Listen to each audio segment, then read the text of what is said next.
Temos duas perguntas aqui para o pastor. A primeira diz assim: o incenso a Deus no Antigo Testamento era o ápice da adoração a Deus? Por quê? E nos dias atuais, o que seria considerado o incenso para Deus? A outra pergunta é: os incensos eram para os deuses e o incenso destinado a Deus era para quê? São duas perguntas paralelas. O incenso a Deus no Antigo Testamento era o ápice da adoração de Deus e o porquê. E aqui também a outra, o incenso destinado a Deus era para Deus, por quê? Então, nós vamos encontrar no Antigo Testamento as primeiras instruções a respeito das ofertas para o tabernáculo. Quando Deus instituiu o tabernáculo, podemos ver isso em Êxodo, capítulo 25, verso 1 e 2. Então falou o Senhor a Moisés, dizendo: fala aos filhos de Israel que me tragam uma oferta alçada de todo homem cujo coração se mover voluntariamente. Dele tomareis a minha oferta alçada. Então aqui nós vemos a ordenança para que se faça o tabernáculo e os seus respectivos utensílios. E também nos fala de oferta alçada. Então todo, podemos dizer, um ritual em que Deus orientou Moisés, o povo que estava em peregrinação pelo deserto para adentrar a terra prometida. Isso tem um simbolismo também naquilo que nós fazemos, uma adoração a Deus. Vamos continuando ler o verso 6. Azeite para a luz, especiarias para o óleo da unção e especiarias para o incenso. Então aqui nós vemos especiarias para o incenso. Isso nos falam do que? De ofertas para o tabernáculo. Depois vamos para Êxodo capítulo 30. Nós vamos ver novamente outras instruções. Agora nos fala da manutenção permanente de um fogo aceso no altar do tabernáculo, representando a presença constante de Deus. Então podemos já ir respondendo para os nossos consulentes, que no caso significava as ofertas para aquele ritual, aquela liturgia no tabernáculo. Depois seria uma representação da presença constante de Deus. Êxodo capítulo 30, verso 1. Faça um altar de madeira de acácia para queimar o incenso. Também o verso 7 a 8. Arão queimará incenso aromático sobre o altar todas as manhãs, quando vier cuidar das lâmpadas, e também quando acendê-las ao entardecer. Será queimado incenso continuamente perante o Senhor pelas suas gerações. O 9. Não ofereçam nesse altar nenhum outro tipo de incenso, nem holocausto, nem oferta de cereal, nem derramem sobre ele ofertas de bebidas. Então aqui está recomendando a queima do incenso das especiarias cada manhã, colocar em ordem as lâmpadas, e também aqui nos dá referência de um incenso estranho. O incenso estranho seria o quê? Seria algum tipo diferente daquele que havia sido ordenado para ser queimado no altar. Isso está, como já foi lido, no verso 9. Não oferecerei sobre ele o incenso estranho, nem holocausto, nem oferta, tampouco derramarei sobre ele libações. Então, nós vemos num exemplo de Levítico, capítulo 10, verso 1, quando Nadab e Abiú ofereceram incenso estranho. E Deus não aceitou. Esse incensário era uma espécie de um vaso em forma de tigela. Agora, o incenso queimado era um dos rituais mais importantes na adoração divina, que prenunciava as coisas que haviam de vir. Então, aquilo era, como já dissemos, uma espécie de um simbolismo, de um sinal. E podemos ver que os gentios, povos pagãos, imitaram essa prática e ofereceram incenso para os seus ídolos. Outra coisa importante, somente os sacerdotes deveriam oferecer incenso. Vemos um caso em que o rei Uzias ofereceu incenso. Isso foi algo que não foi aceito por Deus. Trouxe juízo sobre esse rei. A fumaça dos sacrifícios e as orações são consideradas como o incenso. Mas o tipo de incenso que era oferecido diariamente a Deus era o incenso aromático, como já lemos nesse capítulo 30 de Êxodo, verso 7 e 8. Oferecer incenso diariamente era algo que deveria ser feito perpetuamente. E agora ele é oferecido no céu.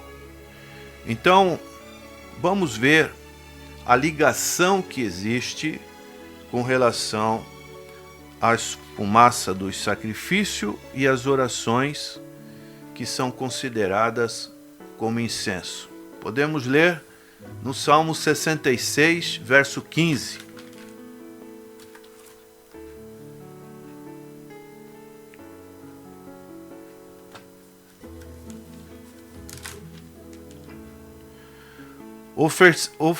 Oferecer-te-ei holocausto de animais nédios com odorante fumaça de carneiros. Oferecerei novilhos com cabritos, com odorante fumaça de carneiros. Agora leiamos o Salmo 141, verso 2.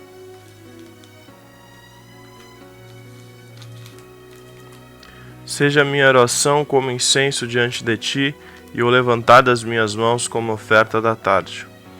Então aqui nós vemos essa importante esclarecimento que o salmista, no caso Davi, ele dá a respeito dessa colocação do incenso.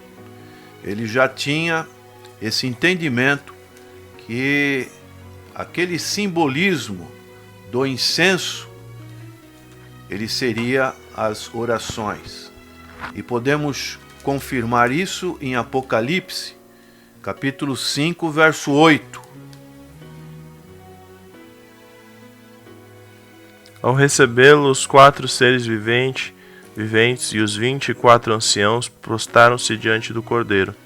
Cada um deles tinha uma harpa e taças de ouro cheia de incenso, que são as orações dos santos. Então aqui fica bem claro que esses vasos de ouro cheios de incenso representam as orações dos santos. Ainda no Apocalipse 8, verso 3 e 4, também nós vemos uma outra confirmação a respeito do incenso. Outro anjo que trazia um incensário de ouro aproximou-se e ficou em pé junto ao altar. A ele foi dado muito incenso para oferecer com as orações de todos os santos sobre o altar de ouro diante do trono. E da mão do anjo subiu diante de Deus a fumaça do incenso com as orações dos santos. Então, nós também podemos ainda acrescentar o que representava o incenso. Nós vemos que isso também era feito no ritual da expiação. A queima do incenso antecedia o sacrifício. Isso está em Levítico, capítulo 16, verso 12 e 13.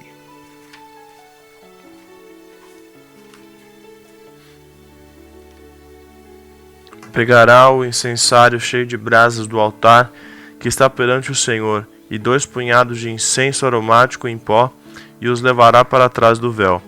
Porá o incenso no fogo perante o Senhor, e a fumaça do incenso cobrirá a tampa que está acima das tábuas da aliança, a fim de que não morra. Então, podemos citar que o único fogo aceitável era do altar de bronze, onde havia sido feita a expiação. Somente este fogo podia ser usado para queimar incenso sobre o altar de ouro e nos incensários. Qualquer outro fogo era fogo estranho. Quanto cuidado podemos ver com esse culto no Antigo Testamento. E isso nos leva a meditar. E nós, como temos oferecido o nosso culto a Deus? Havia também o incenso a ser queimado na mesa dos pães da proposição. Isso está em Levítico, capítulo 24, de 5 a 7. Apanhe da melhor farinha e asse 12 pães, usando 2 jarros para cada pão. Coloque-os em 2 fileiras com 6 pães em cada uma, sobre a mesa de ouro puro perante o Senhor. Junto a cada fileira coloque um pouco de incenso puro como porção memorial para representar o pão e ser uma oferta ao Senhor preparada no fogo. Então vemos aqui o cuidado da orientação da parte de Deus, fazer 6, dividir 12 representando cada tribo de Israel, 6 fileiras, e sobre cada uma porás incenso puro. O incenso ele também é mencionado no Antigo Testamento em outras narrativas, como por exemplo na preparação da noiva. Isso está em Cantares, capítulo 3, verso 6.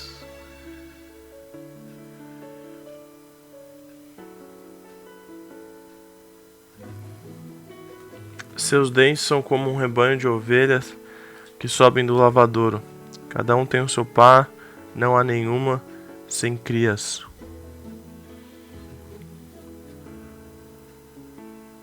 Aliás, Cantares 3:7, 3:6. O que vem subindo do deserto como uma coluna de fumaça, perfumado com mirra e incenso, com extrato de todas as especiarias dos mercadores, vejam, é a liteira de Salomão, escoltada por 60 guerreiros, os mais nobres de Israel. Agora ficou melhor. Então, aqui nós vemos na preparação da noiva, também se utilizava. Também na palavra dos profetas, Isaías, capítulo 1, verso 13 diz: não tragais mais ofertas debalde, o incenso é para mim abominação, e as luas novas e os sábados e a convocação das congregações não posso suportar, iniquidade, nem mesmo o ajuntamento solene. Então nós vemos toda essa indicação do incenso. Nós vemos que quando João Batista, Zacarias, ele ficou sabendo do nascimento de João Batista, ele estava ali no templo, conforme Lucas capítulo 1, verso 9, no turno do seu ministério sacerdotal, ele iria acender o incenso. Ele foi escolhido por sorteio de acordo com o costume do sacerdócio para entrar no santuário do Senhor e oferecer incenso. Então aqui nós vemos que, então, esses dois irmãos que nos perguntaram o porquê no Antigo Testamento, então vemos toda esse pano de fundo, esse contexto desse cuidado para com esse ritual na casa de Deus. E fica bem claro que hoje o incenso, ele representa as nossas orações. Então, qual a conclusão que nós podemos chegar disso tudo? Que se Deus no passado, diariamente, ele exigia que o seu povo acendesse um fogo, queimasse o incenso, isso era feito diariamente, volto a ressaltar, e o incenso representa as nossas orações, logo conclui-se que as orações não podem faltar no nosso culto a Deus. Porque se nós somos agora templo do Espírito Santo, como é que deixamos de orar? Como está o seu fogo? Como está o seu perfume? Paulo fala que nós somos o bom perfume de Cristo, o aroma da nossa vida se oferecendo a Deus. Como está a nossa situação com Deus? Pense nisso e procure estar oferecendo também as suas orações como incenso agradável a Deus. Amém.